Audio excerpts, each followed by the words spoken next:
Muy buenas tardes, bienvenidos de nuevo a una clase teórica de la diplomatura. Espero que estén todos muy bien, espero que sigan entusiasmados con todos estos temas, que como les pedí la clase anterior, vean los videos. La clase pasada de práctica de Francisco fue intensa, fue muy buena, y es muy importante que tengan en cuenta que, ¿cómo se los digo? Es como la bisagra, una bisagra en esta diplomatura. Si ustedes entienden esa explicación clara que dio Francisco, con ejemplos, con códigos, de cómo relacionar dos clases, ya tienen medio pie adentro y bueno, y entienden ya lo que es la dinámica de las relaciones entre clases en un proyecto orientado a objetos. Porque hago hincapié en eso, porque como bien les dijo Francisco, eh, cuando uno se inicia en estas cosas, cuando uno estudia, nosotros en el caso mío y de Francisco, los dos somos ingenieros en sistemas. La teoría es una cosa, va por un lado, pero a veces el trabajo que nos lleva a cada uno a hacer ese nexo entre lo práctico y lo teórico nos hace, nos requiere de todo un esfuerzo que vale la pena, porque cuando uno entiende por qué hacemos ciertas cosas en el práctico, en la parte práctica, en el trabajo, en el laburo, por qué lo hacemos así, cuál es el fundamento, y que entendamos qué es lo mejor, que viene de años de estudio, de años de análisis, de años de decir, esto lo vamos a hacer así, y vamos a aplicar el paradigma orientado a objeto por esto, esto y esto, ya es una satisfacción personal de cada uno que va a tener al poder eh, tanto entender lo que está haciendo como poder fundamentar el por qué lo está haciendo. El día que ustedes trabajen, que alguien le pregunte, che, ¿por qué estás aplicando esto? ¿Por qué estás haciendo las cosas así? Así. ¿Por qué estás relacionando esto con esto? Que ustedes tengan un fundamento teórico del paradigma orientado a objetos para explicar por qué se hacen las cosas así. ¿Hay una manera más fácil? Sí, por supuesto. Puede que haya a una misma resolución de problemas una forma más simple de resolverlo en el práctico, pero después a la larga siempre complica. Como puede ser el tema del acceso a los atributos, respetar el encapsulamiento a rajatabla, como es acceder a los métodos y a los atributos, como bien lo vieron en la clase anterior con Francisco, mediante los get y los set, tanto para setear un atributo como para retornar o que ustedes puedan mostrar el valor de un atributo. Entonces, eh, les recomiendo que si hay algo que se perdieron, si no pudieron hacer ese ejercicio que les pidió, consulten, manden, traten de armarlo, de desarrollarlo para el jueves, porque es el puntapié inicial para que después puedan hacer el resto. Y si entienden esta clase que dio Francisco de cómo relacionar dos clases de un diagrama de clases, que es sobre lo que yo estoy mostrando, el resto es como que ya sale más fácil. Pero, obviamente, como les di el ejemplo de la matemática, que a uno soy de las que cree que la matemática deja de gustar, como cuando automáticamente cuando se deja de entender, esto es lo mismo. Entonces, ustedes pueden entender y hacer, y lograron hacer el práctico que les dio de agregar a la clase película, conectarla con calificación, ya les digo que están encaminadísimos y que les va a servir entender esa partecita, les va a servir para un montón de cosas que vamos a ir viendo más adelante. Eso es en la parte práctica. En la parte teórica les tengo que decir que, bueno, que hoy voy a terminar con lo que es el teórico de UML del módulo 2 para poder empezar con lo que es el teórico de todo lo que es Java, con la parte teórica que Francisco no explicó, como puede ser las diferentes librerías, bueno, un montón de la estructura, cómo se maneja la estructura Java, para que empiecen a entender también el porqué de la utilización de Java y no otro lenguaje. Lo que nos queda hoy para ver es un diagrama los diagramas de secuencia, que nos ayuda, una vez, vamos a rebobinar un poco para que vean, para que entiendan también un poquito de dónde viene este diagrama de secuencia, que es otra herramienta más de modelado de UML.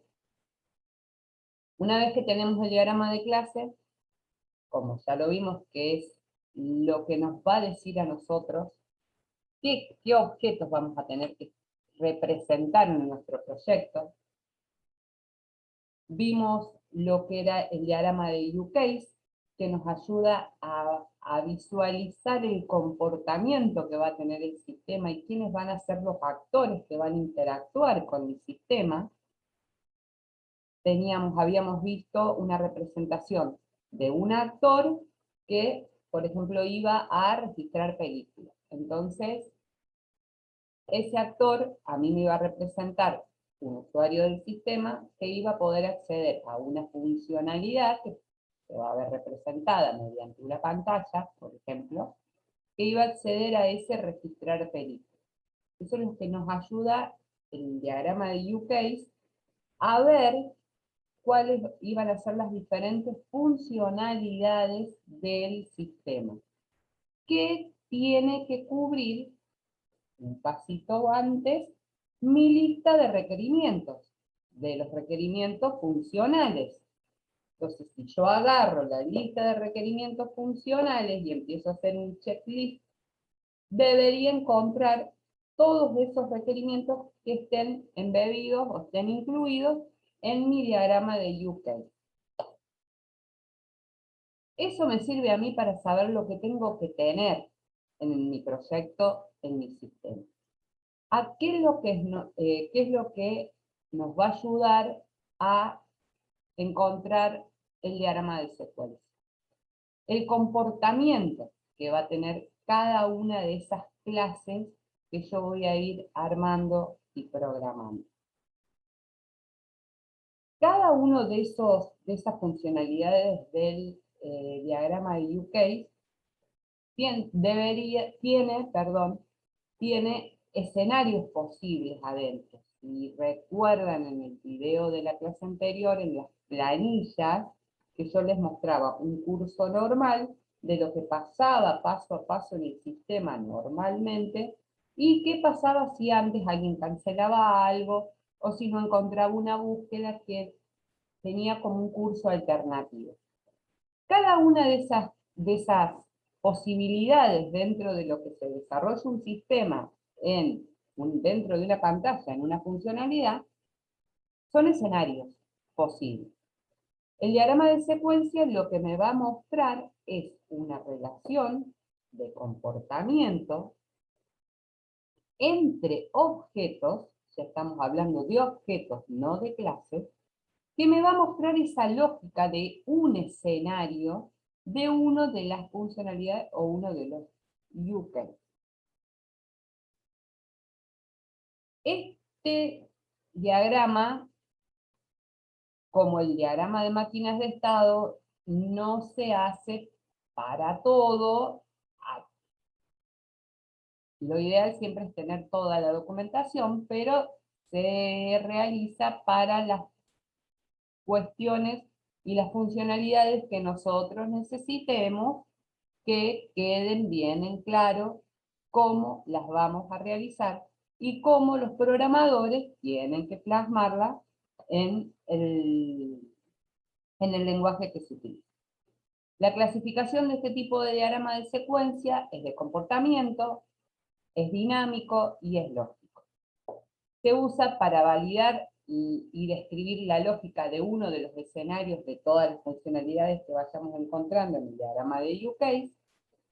Nos ayuda a explorar el diseño, a ver cuándo, al estar analizando comportamiento y al empezar a descubrir cosas, cuando empecemos a querer conectar los objetos y a comunicar los objetos, a lo mejor nos ayuda a detectar cuellos de botella, y a decir y empezar a descubrir cuáles son las clases más complejas que vamos a tener que prestarle más atención, que vamos a tener que tener más cuidado y que van a tener la funcionalidad con lógica más rebuscada de nuestro proceso. ¿En qué hace énfasis los diagramas de secuencia? En el orden de los mensajes, es cómo se va a comunicar todos los objetos en un momento determinado. Entonces, ¿qué es lo que va a tener? Ya lo vamos a ver de manera gráfica para que lo entiendan, como es esto de que muestra el conjunto de mensajes para una funcionalidad determinada de un escenario de los diagramas de use case, de un caso de uso. ¿Qué es lo que contiene? Objetos, enlaces y mensajes. Para eso necesitamos definir tres tipos de clases. Las clases de entidad son nuestras clases, las que van a guardar toda la información de nuestro sistema, como estamos creando hasta ahora. Hasta ahora estamos creando clases de entidad.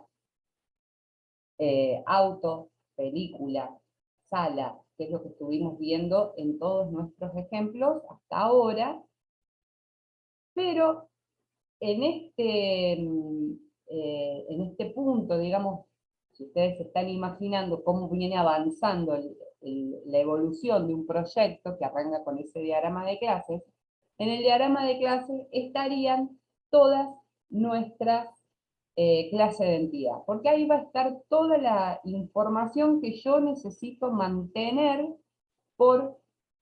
a lo largo del tiempo, digamos. Y ahí van a salir cómo tengo que mapear yo esas clases a mi base de datos.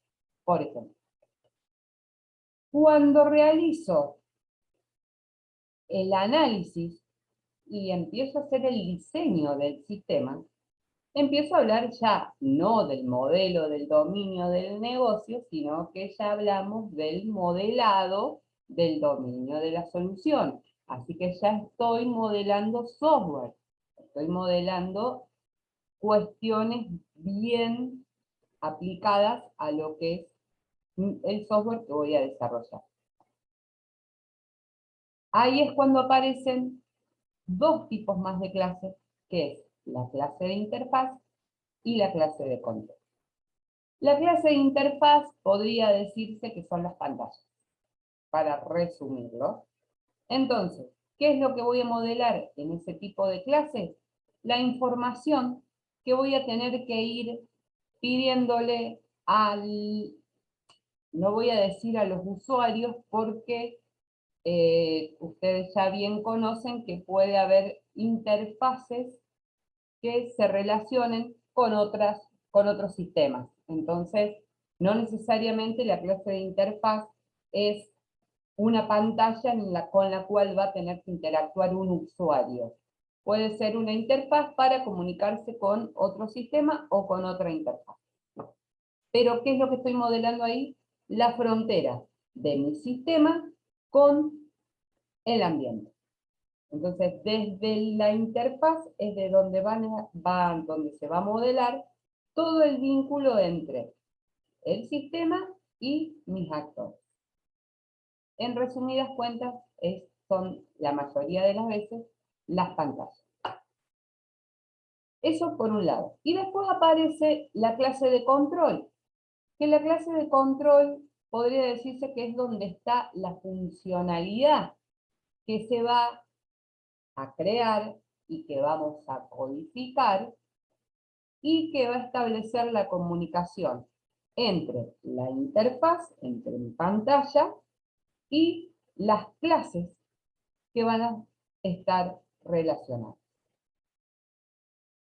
Es el que se ve un gestor, es el que se va a encargar de decir desde la pantalla, bueno, te pido pedir al usuario que te ingrese el nombre de la película. Yo la recibo y busco el nombre de la película, busco en la clase, por ejemplo, en la clase película, que ese nombre eh, no esté ya registrado, que sea único, que no se repita. Vuelve, sí, lo valide. Perfecto. Está autorizado. Bueno, ahora que ya validé el nombre de la película, decirle que me traiga las opciones de género, calificación. Ese tipo de cosas, de eso se va a encargar la clase de control. Es el que va a tener toda la funcionalidad y va a tener toda la responsabilidad de coordinar todas las acciones y toda la ejecución entre mis clases de entidad, perdón, mis clases de interfaz y mis clases de entidad. Hasta ahí vamos. Entonces, ahí en el rincón se puede ver cómo podemos representar con diferentes colores la cantidad de clases de análisis que pueden llegar a intervenir en un diagrama, en un caso de uso, en un use case. Por lo general, hay un gestor, perdón, por lo general hay un gestor que tendría que estar y figurar y tendríamos que modelar un gestor por cada funcionalidad, por cada caso de uso. Es lo que se recomienda, que haya al menos y por lo general una clase de control o un gestor. Eso es importante también que lo sepa. Y no se recomienda tener más de uno, porque si yo tengo más de una clase de control, ya sumo complejidad y ya tengo que estar pensando en que si tengo dos clases de control es quién tiene el mando y quién está controlando y quiénes tienen las mayores responsabilidades y cómo se van a comunicar para que para que no se produzcan situaciones que después se me salgan de control justamente. Entonces, por cada globito del diagrama de use case que representa una funcionalidad, voy a tener una clase de control representada. Por lo general, puede haber más de una clase de interfaz, porque a veces en la funcionalidad de un diagrama de un caso de uso, yo puedo tener que abrir 2 o 3 ventanas, y todas las clases de entidad de acuerdo a los objetos que yo tenga que ir consultando, de acuerdo a las clases que yo tenga que ir a buscar, a ejecutar, que son las que me mantienen los datos.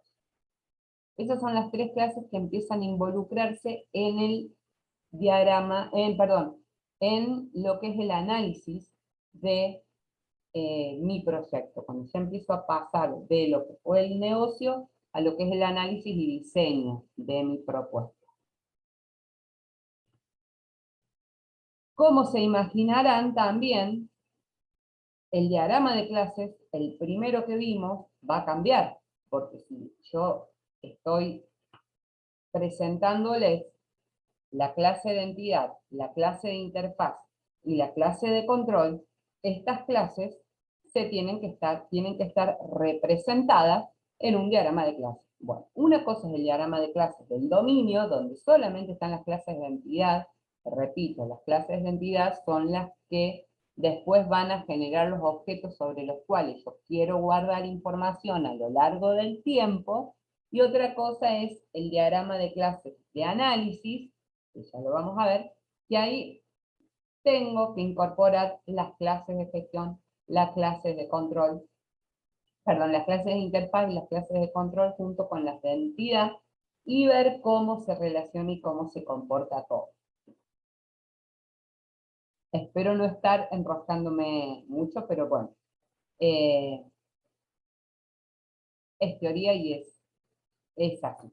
Pero quiero bueno, una vez más le voy a repetir que esto no está, no va a estar incorporado no va a estar dentro de los temas para rendir la certificación, pero tienen que saber por qué son herramientas que van a tener que usar posiblemente para interpretar y hacer la certificación.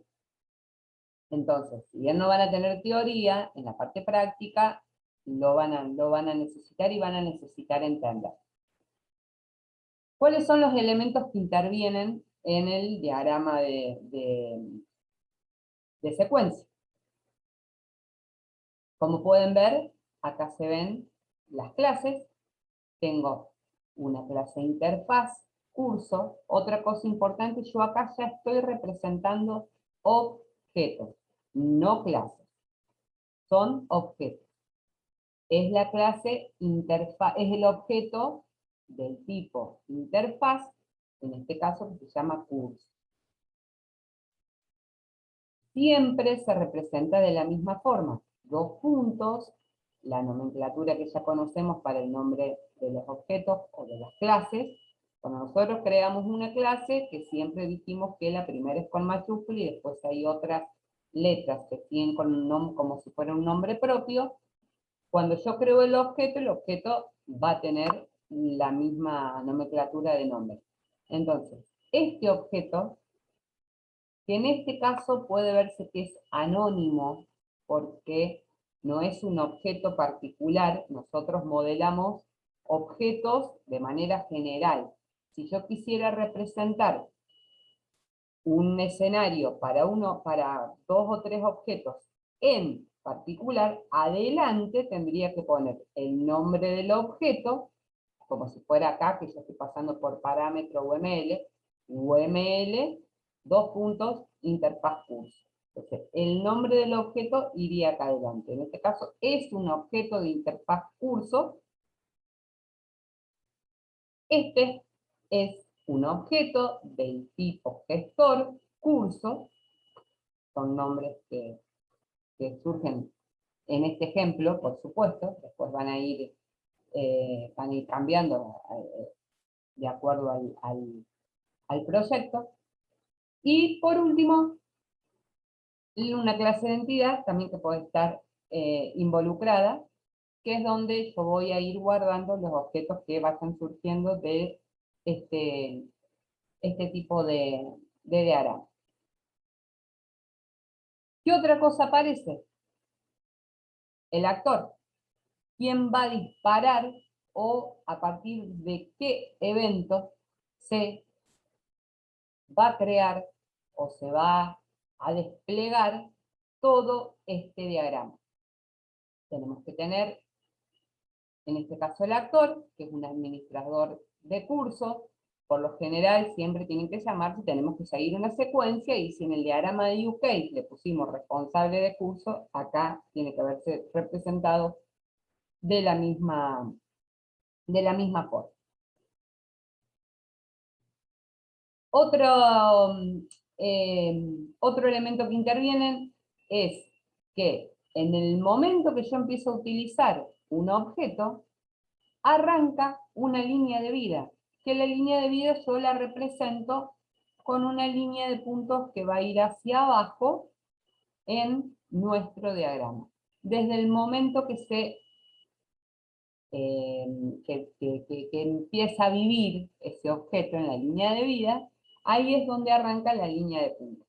Tanto la interfaz como el gestor van a estar activos desde el primer momento, y en este caso recién cuando aparece un mensaje new, aparece la línea de vida de mi objeto curso.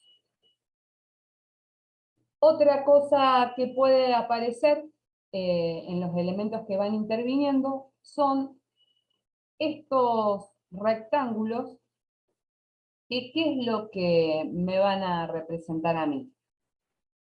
El foco de control. Es desde cuándo hasta cuándo tiene el control cada uno de mis objetos. En este caso, se ve representado, ya lo vamos a ver también en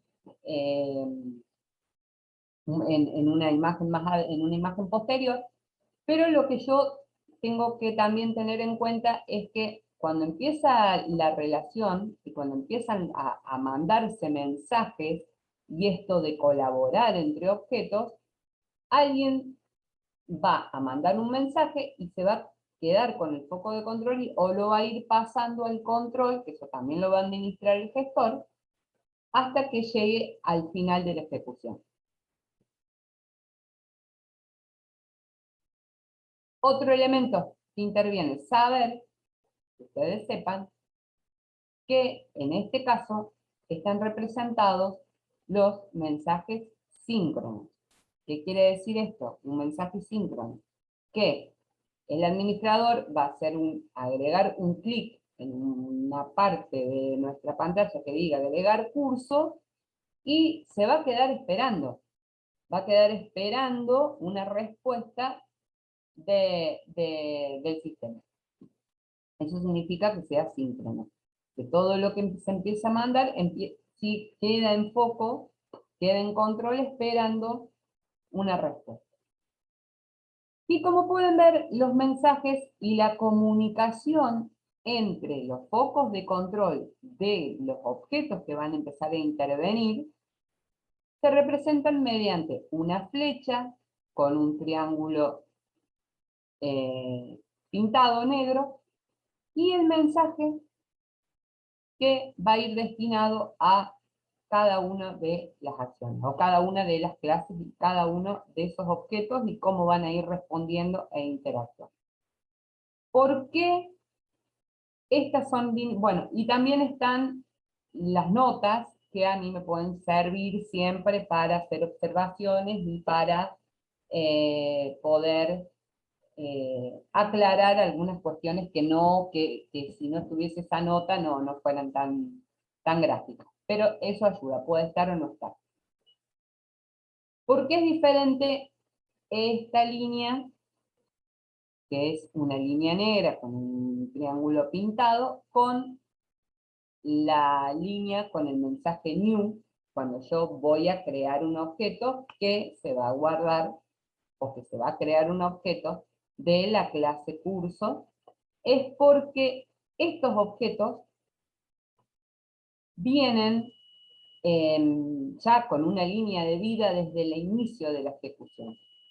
Pero cuando yo digo que cree un objeto y que aparezca en el diagrama un objeto nuevo que no está ejecutando o colaborando desde antes, cuando yo digo que ese objeto se crea en ese momento, es que yo hago esta línea de puntos y desde ahí empieza la línea de puntos.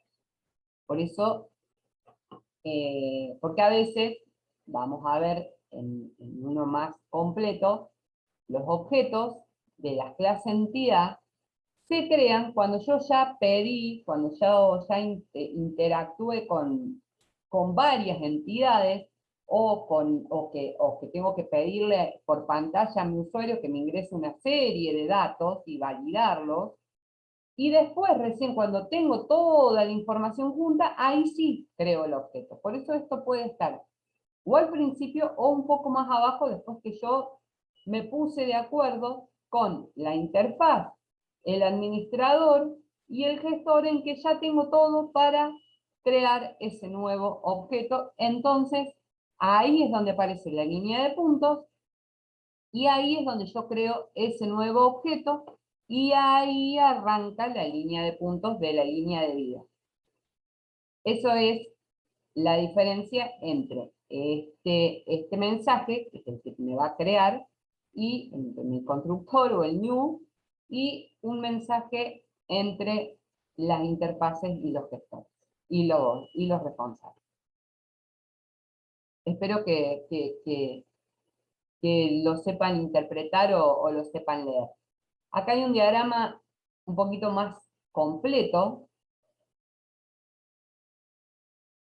Esto, de nuevo, ¿qué es lo que más nos va a ayudar a nosotros? A encontrar comportamientos. Yo ya medianamente sé que voy a tener un responsable, en este caso, bueno, el ejemplo que es del cine, es de un cine en donde yo le pido al responsable de programación para registrar una nueva película. Entonces, si yo tengo que registrar una nueva película, lo primero que va a aparecer es una clase de interfaz que se llame pantalla registrar película, pantalla administración película. En este caso lo llama así porque puede que tenga que ver con una VM. Entonces, directamente una pantalla de administración película, en donde va a recibir el primer mensaje, el primer clic del responsable de programación para una opción nueva película. Entonces, se genera el objeto pantalla de administración película junto con su gestor de película, que acá arriba aparece, el gestor película. Entonces, ¿qué es lo que tiene que hacer la pantalla? Habilitar la pantalla de nueva película. Y pedirle al gestor que prepare todo para armar una nueva película. Entonces el gestor le dice, ok, lo primero que tenés que hacer es pedir el nombre de la película. Entonces el gestor le dice a la pantalla, pedí el nombre de la película. La pantalla lo muestra, entonces el responsable de programación toma el nombre de la película. Al tener ya la pantalla el nombre de la película, se lo manda al gestor y el gestor lo que hace es validar que el nombre de la película no existe. Después tiene que buscar el género. Para buscar los géneros, como estamos hablando de relaciones y comunicación entre objetos, va a ir, ustedes se acuerdan que justamente la clase pasada lo que hicieron fue relacionar la clase película con la clase género. Entonces, en primera medida lo que hago es ir a buscar para mostrar todos los objetos de la clase género. Terror, comedia, etc. Ese asterisco significa que no va a buscar un objeto de la clase género. Va a ir a buscar todos los objetos de esa clase género. Y ya un poquito más adelante vamos a ver por qué. Otra de las cosas que tiene que hacer el gestor automáticamente es buscar y mostrar a través del método get, fíjense que no va a los atributos de manera directa, sino que siempre está utilizando los métodos get, y buscar las calificaciones y el país de origen. Entonces, una vez que tiene todos los objetos que va a buscar en las clases, calificación, género y país de origen, lo que hace es visualizarlos. Va a la pantalla y muestra. Imagínense que estos los podría mostrar a través de un box, de un combo box. Entonces yo despliego y lo que hace el gestor es mostrar que cuando yo apriete el combo box y se me despliegue, yo vea todos los géneros para seleccionar uno y todas las calificaciones y todos los países de origen que podría tener a disposición. Podría ser una forma de mostrarlo, o con una lista o con lo que sea. Yo después, en lo que es el diseño de la pantalla, elijo cómo mostrar esos mensajes o todos esos objetos que yo encontré dentro de cada una de las clases.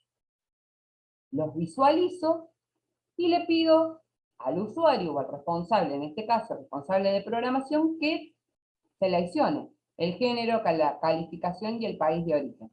Fíjense que todavía el objeto película no aparece. Hasta ahora utilicé los objetos calificación, género y país de origen. Tomo esas selecciones, entonces pido que me ingrese los datos restantes. La duración, el título original, el dato de estreno, el año de estreno, y los tomo esos datos y también se los paso al gestor. Hasta ahora toda la información la tiene el gestor, entre el gestor y la pantalla. ¿Qué es lo que pasa acá? Tienen que representar. Se encontró en el medio que cuando quiso registrar, hay un botón que dice, ¿desea registrar el elenco o desea agregar el elenco a la película? Puede que esa persona elija o pueda que diga que no, pero si llega a elegir, ¿qué es lo que se hace? En este momento, el gestor pasa el control a registrar elenco película, que es otro use case, otra funcionalidad, y acá les decía que podía aparecer otra pantalla, porque si yo le paso el control, voy a tener el foco de control, se lo paso a otra funcionalidad, que es registrar elenco de película, con otra pantalla y otro gestor que se van a llamar de diferente forma, pero que bueno, voy a tener de ellos una comunicación y una devolución. Entonces, una vez que vuelve con todo el elenco ya registrado, hay que asignarle el estado a la película, que puede ser disponible, o eso depende del negocio, es como yo defino que tenga que estar el estado de la película en una primera instancia. Le pido a la pantalla que le pida al responsable de programación que me confirme. Si el usuario o el responsable me confirma, yo tengo que validar los datos mínimos, que todo esté correcto, y recién ahí creo esta línea de puntos con el new para que me cree la nueva película. Fíjense todos los mensajes y todo el comportamiento que existe antes de que yo diga, ok, está todo bien, creemos la nueva película, y ahí aparece el objeto nuevo relacionado con la clase, y por eso está en líneas de puntos. Yo quisiera conectar este diagrama de secuencia, y ahí por supuesto que está el mensaje, el fin de caso de uso, que es donde termina. Si ustedes ven los focos de control, el de la pantalla, por supuesto que arranca y termina cuando el responsable va a tener que tener todo el foco de control hasta que termina el UP. Y la pantalla y el gestor se van a ir pasando en breves periodos de tiempo el foco de control para ir viendo quién maneja el hilo de control, digamos, el eje de la funcionalidad entre la pantalla y el gestor. Eso es lo que yo visualizo en lo que es el diagrama de secuencia.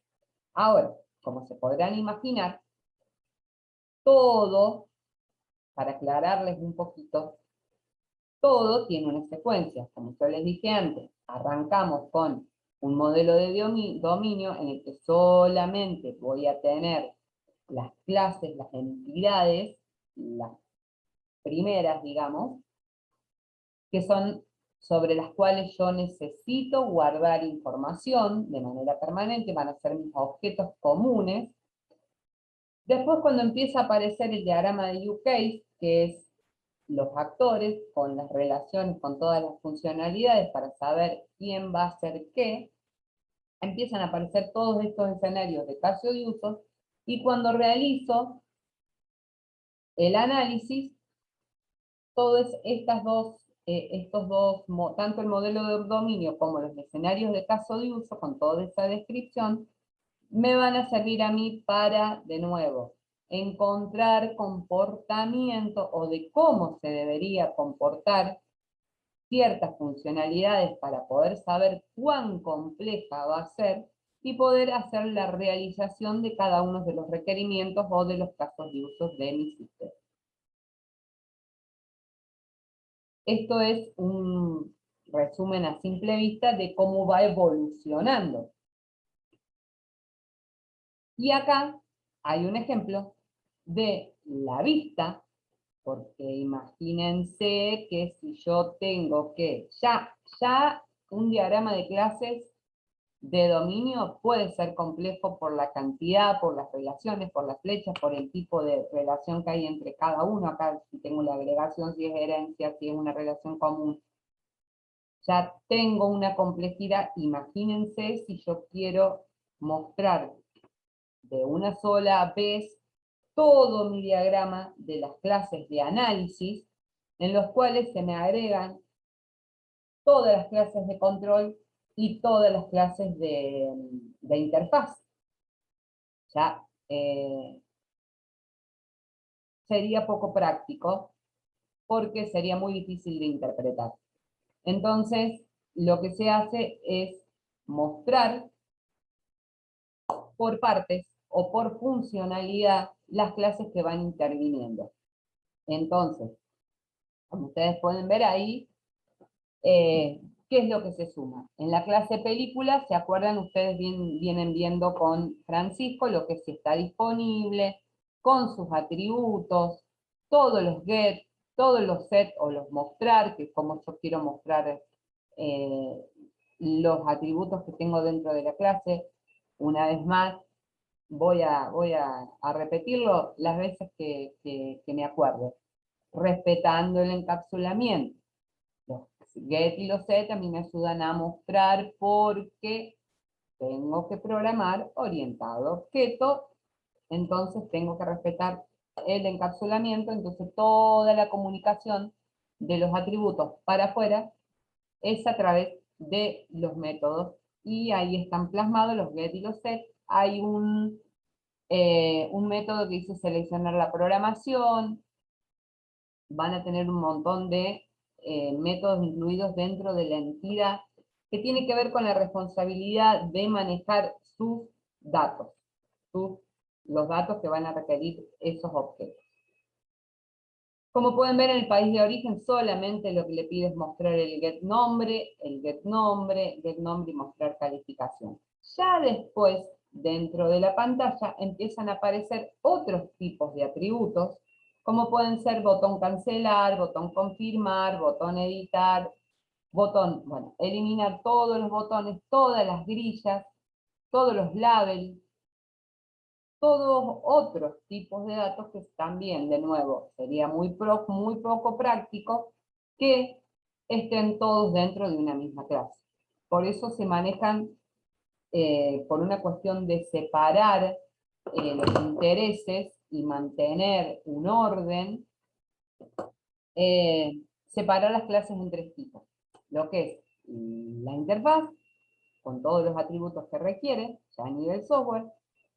Lo que es el gestor, que el gestor es el que se va a encargar de buscar, de cancelar, de darle fines a UK, de tomar los datos, de validar todos los métodos en cuanto a las responsabilidades y la comunicación entre mi pantalla y las entidades.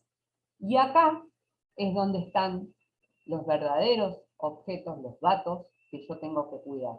Por eso los separo. Por eso están separados, y hay alguien que es responsable de interactuar entre esta pantalla y el resto de los objetos de mi sistema. Acá se puede ver, bueno, la interacción y cómo se van a comunicar, y ahí es donde a mí me va a ayudar a empezar a visualizar el comportamiento que yo voy a tener que programar. Y para poder decir, mira, este va a ser el gestor más complicado que vamos a tener, porque este me va a tener que validar un montón de cosas antes de crear. Ahora, ¿qué pasa cuando yo quiero ir a validar con un cliente? No puedo ir con el diagrama de secuencia, porque le voy a hablar en chino básico. No puedo ir con un diagrama de clases de análisis, porque me va a decir, sí, muy lindo, pero yo no sé si es lo que vos realmente me querés mostrar. Entonces ahí aparecen lo que es los prototipos. Los prototipos son herramientas que son muy útiles. Una de las herramientas que pueden probar para hacer prototipos y jugar un poco es Balsamic Mockup. Es una herramienta libre. Muestra, así como lo ven, que parece dibujado a mano. ¿Por qué? A propósito es así, no es que tenga mala calidad, porque está muy bueno para que lo vean, porque les da la opción de hacer botones, de hacer, en este caso, un ejemplo de un navegador. También pueden ver la forma de, como si fueran a hacer una aplicación en un celular, porque también le muestra la pantalla, pero siempre con ese formato como para que si ustedes arman un prototipo para ir a consultarle a un usuario, si está de acuerdo con el diseño, queden claro que es un prototipo, que no tiene funcionalidad atrás, porque los prototipos tienen que ser una herramienta que a mí me sirva para comunicarme con el futuro usuario y ver que no me olvide nada importante, y ahí es lo que me va a ayudar también a validar requerimientos. En este caso, bueno, formulario de proyecto, no tiene que ver, no es un ejemplo que tenga que ver con lo que estuvimos viendo anteriormente, ya lo vamos a ver.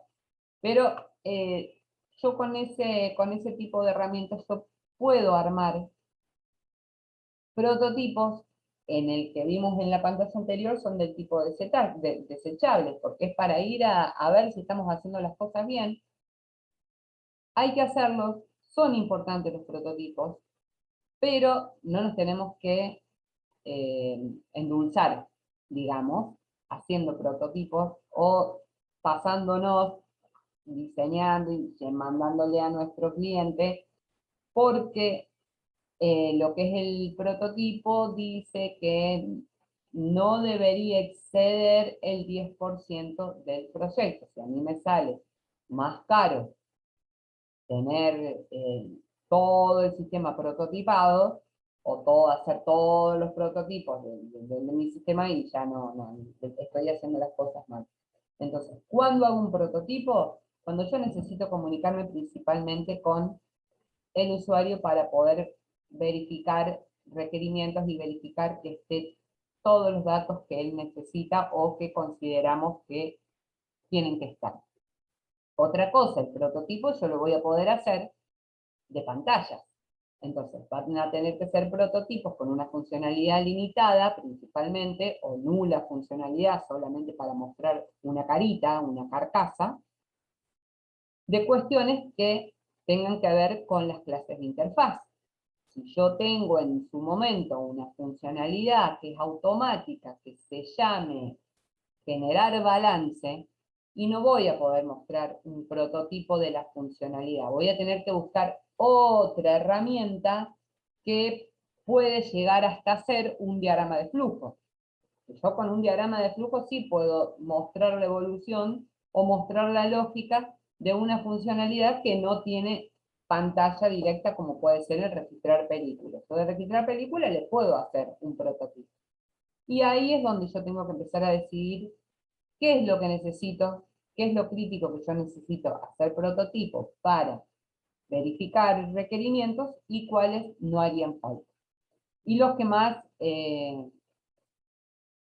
incluso ahí estoy mostrando mediante un dibujito, un papelito. Por eso esa herramienta se llama, acá está, Balsamic Mockup, la pueden descargar, la pueden probar y les va a servir para lo que es la especificación. Pero de nuevo, no se entretengan con esto porque a los que les gusta diseñar es bastante adictiva, podría decir. Bueno, haciendo un resumen de cómo puede evolucionar, esta es otra forma de representar la planilla de un caso de uso. Esto es, ya lo vamos a ver más adelante, es otra forma de representar mediante lo que es las historias de usuario, donde ahí está el objetivo de la funcionalidad como responsable de programación. Quiero registrar una película para incluirla en la programación de las funciones del cine. Hay diferentes notas. El nombre de la película no debe repetirse.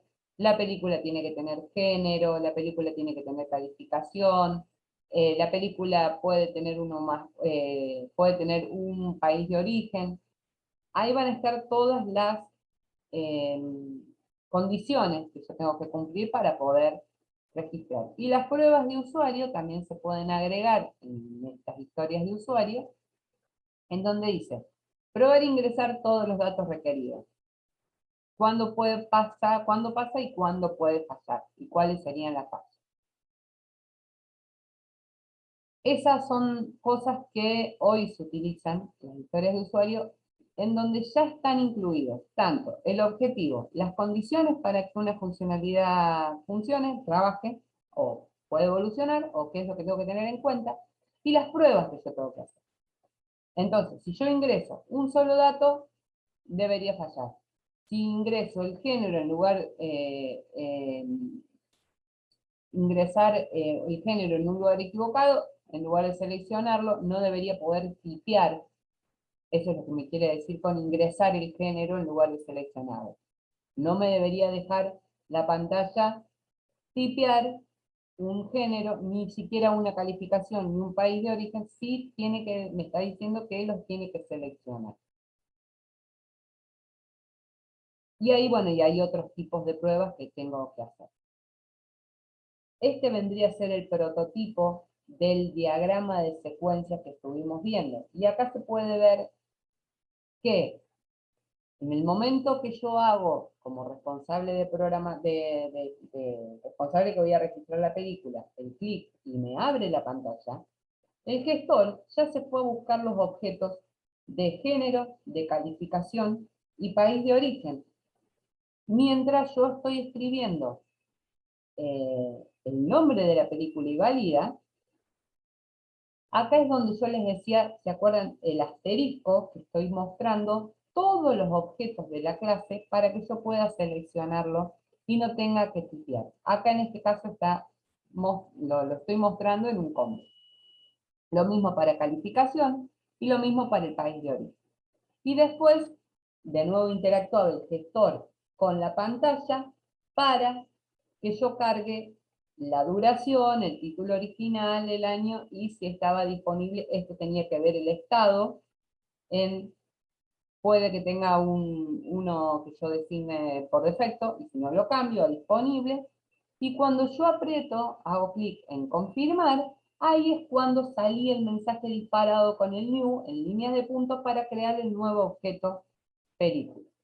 Entonces, esto es lo que a mí me sirve para relacionar el diagrama de secuencia con mi prototipo y poder manejarme con el usuario. ¿Qué les estoy mostrando ahora? Y con esto voy terminando la clase de hoy. Es importante que ustedes, no sé si escucharon hablar de la programación en 3 capas. Cuando yo empiezo a manejar las clases de análisis y empiezan a aparecer mis clases de entidad, mis clases de control y las clases de interfaz, lo mejor, o lo que se acostumbra, o lo que se recomienda, es armar paquetes por clases y dividirlas con cada una por cuestiones de tipo de clase. Entonces voy a tener un paquete cine con las clases orientadas a objetos, que son las entidades que acaba de estar actor, calificación, cine, entrada, función, género, todas las clases de las cuales yo voy a después mapear y voy a tener todos los datos que voy a tener guardados en mi base de datos. Por otro lado, el gestor, en este caso, bueno, está el ejemplo de solamente el gestor de la película, va a ver más los objetos de control, y por otro lado, las clases de interfaz que van a estar las pantallas. Esa es la forma de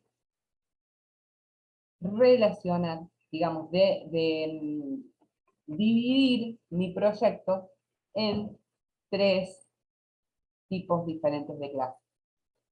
Entonces, yo después, en el gestor, voy a importar del otro paquete solamente las clases que voy a necesitar, con las cuales me voy a relacionar, y voy a proteger el resto de las clases. Lo mismo la pantalla va a, cuando empiece a trabajar, cuando yo empiece a programar esa pantalla, voy a importar solamente el gestor, o desde el gestor voy a importar la pantalla que se va a relacionar conmigo y que voy a tener que establecer comunicación. Entonces, esta forma de programar y esta forma de armar los proyectos me ayuda a mí a administrarme mejor y a crear esa separación y esa división de responsabilidades de las que hablamos en un principio. Por último, y antes de irme, antes de despedirme, un breve repaso con lo que había explicado Francisco. De nuevo les vuelvo a repetir, traten de hacer este ejercicio que les había dado, porque lo más importante que necesitamos, los dos, que entiendan hasta ahora, es cómo relacionar cómo pasar, digamos, cómo interpretar un diagrama de clases y pasarlo a Java, Eclipse o a Netbook, o a lo que estén utilizando, o al IDE que estén utilizando. Como pueden ver, bueno, este era el bloque que había dado de ejemplo, habían ya establecido y les quedaba hacer la otra tarea. Esa es parte del código que había desarrollado Francisco. Que entiendan que una vez que yo tengo relacionadas las clases, las puedo tratar como un objeto más, del cual voy a poder utilizar todos los métodos que estén disponibles en mi clase. Entonces, si yo establezco esta relación, que lo creo como un atributo más de esa clase, voy a contar con todos los métodos que tengan. Eso también quiero que les queden en claro, a través de los get y los set, y que entiendan, voy a hacer un paralelismo, que la importancia de que si ustedes crean este tipo de datos que no es primitivo, el tipo de string, cuando ustedes usen el año de estreno y hagan el clic en el punto, se le van a aparecer un montón de métodos. El género tiene que ver con eso también, es del tipo de la clase género que yo voy creando, y que voy a poder contar con todos los atributos y con todos los métodos que yo programe dentro de esa clase. Eso es importante que lo entiendan, y que el tema del manejo de los objetos. Yo puedo crear, en este caso, ¿por qué Francisco está creando los objetos de esta forma?